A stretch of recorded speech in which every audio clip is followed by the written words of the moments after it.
The 28th verse of the Tao Te Ching. Quote, "Know the strength of man, but keep a woman's care. Be a valley under heaven. If you do, the constant virtue will not fade away. One will become like a child again.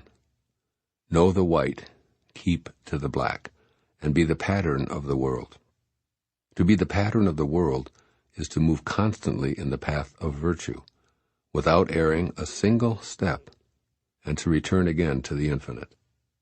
One who understands splendor while holding to humility acts in accord with eternal power.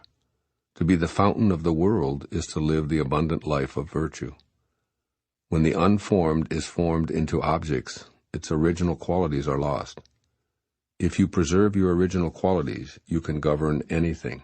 Truly, the best governor governs least. Unquote. Living virtuously. In this verse, the word virtue is synonymous with nature, or the Tao. By being one with nature, the sage is in concert with the Tao and is a virtuous person in daily life. Here Lao Tzu speaks about your personal path and also a Tao-oriented way of governing others. These others could be your family members, fellow employees, business associates, friends, and even the entire process of government if you're in a political position.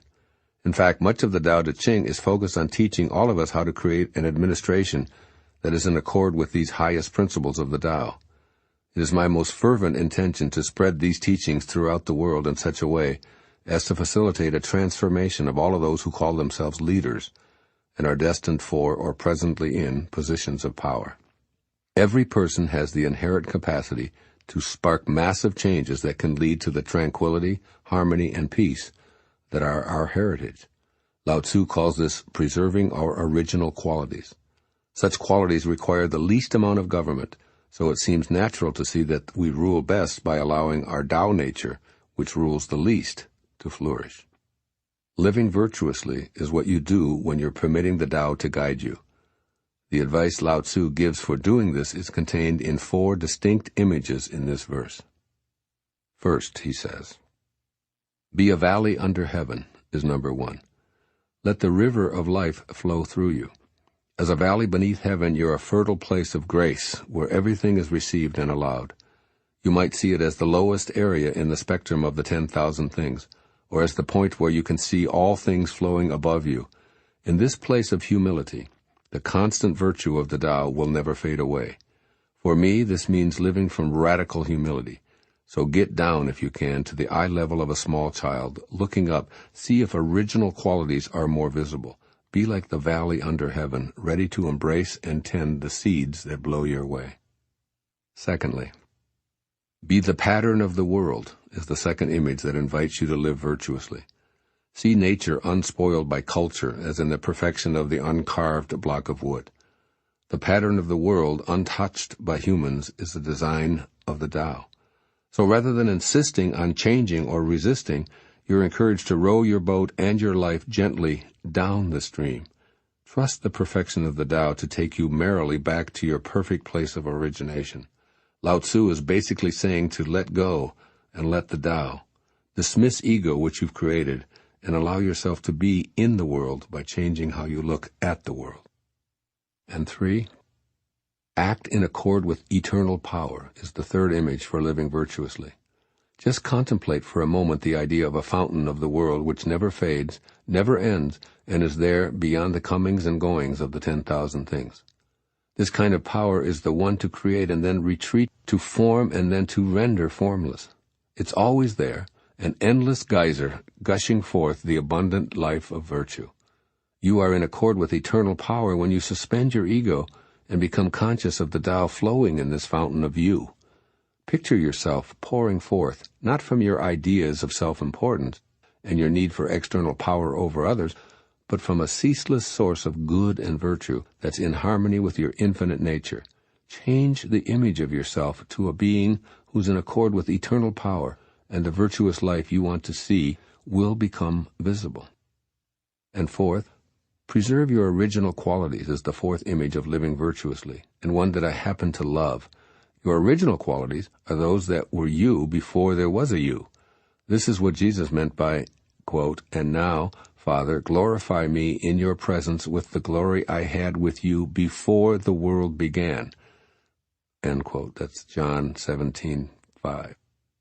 Imagine, if you can, what is meant by "before the world began." The original qualities Lao Tzu speaks of are the love, kindness, and beauty that defined your essence before you were formed into a particle and then a human being. In other words, living virtuously has nothing to do with obeying laws or being a good citizen or fulfilling some externally inspired idea of who you're meant to become. This insightful verse of the Tao Te Ching tells you how to live virtuously. Be a valley under heaven by being humble and allowing seeming opposites to flow through you. Be the pattern of the world by seeing the pattern of your world and living in harmony without imposing ego on others. In accord with eternal power, be a fountain of the planet by consciously pouring forth from the endless ocean of goodness and virtue that's your birthright, and preserve your original qualities by reclaiming and reacquainting yourself with the Tao essence which preceded your birth into form and is your original quality.